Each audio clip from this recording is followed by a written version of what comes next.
Thank you. Right.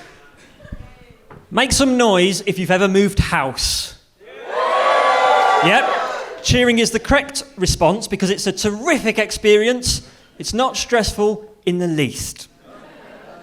No, I moved house February of this year. I was quite fortunate. The previous owner couldn't take all of his furniture with him, so I'm now the proud owner of an occasional chair. It's been 9 months now. I still don't know what it is the rest of the time. Every time I look at it, it's a fucking chair! I'm at that stage now, though. I'm starting to notice all the projects that need doing around the house, all the handiwork. And I think to myself, I could have a go at that. Then I remember I'm no good at handiwork. And I'm a perfectionist, so I'll just end up getting really annoyed with myself and having to spend the rest of my life looking at my own inadequacy. So I think, what else can I do? I know I can get a man in. I can pay a man to come into my house and pay him, and he'd put that shelf right up, wouldn't he?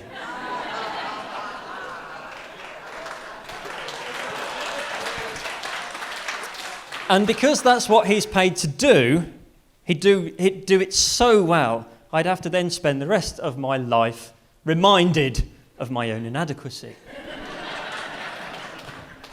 So I do the next best thing. I let my girlfriend do it. Didn't think that was funny. We're a 21st century couple, you see. She's very good at DIY. I'm much better at cleaning the kitchen and making passive-aggressive comments. But no, I don't like to take the mick because if anyone has played the long game, it is my partner. Because the thing about me is I don't pick up on social cues. So imagine her struggle when she invited me round to her flat for a night together. Yes. She said, "Do you want to come round? We can have Netflix and chill." Now, most people are aware that that's a euphemism. I, however, took it very literally. We managed all 3 Lord of the Rings films. Extended edition, duh. We got to the end of the first film, though, and Netflix did that thing where it says, "Are you still watching?" Yes. Got to the end of the second film, and it said, "Why are you still watching?" Because I want to know what happens. I'm only joking, I've seen them all before. I'm not a nerd.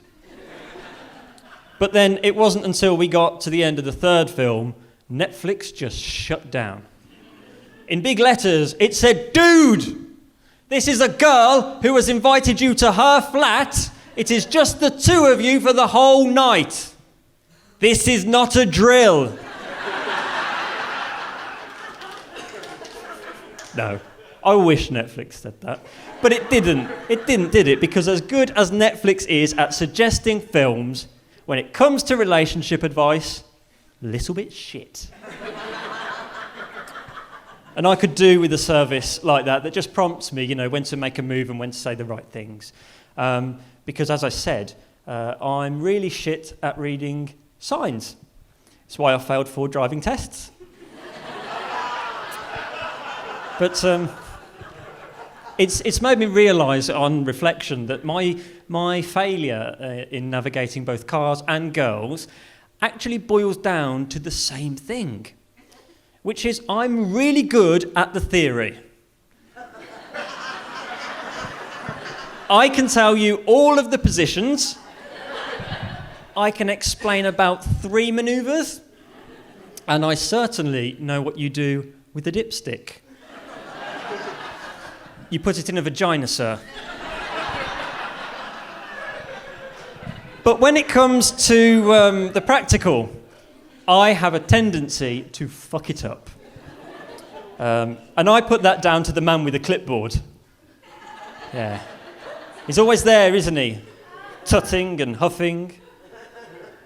Babe, do we have to invite him? Every time. But now I've made that comparison, I've actually realised that there are certain phrases that I have said during both a driving test and nookie time. Things like, that's really never happened to me before. Sorry, I'll just stick it in first.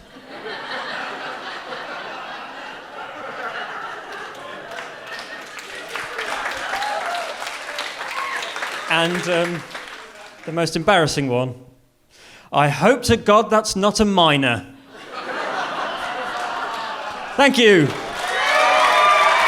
give it up for our top fundraiser. It's Richard Scott.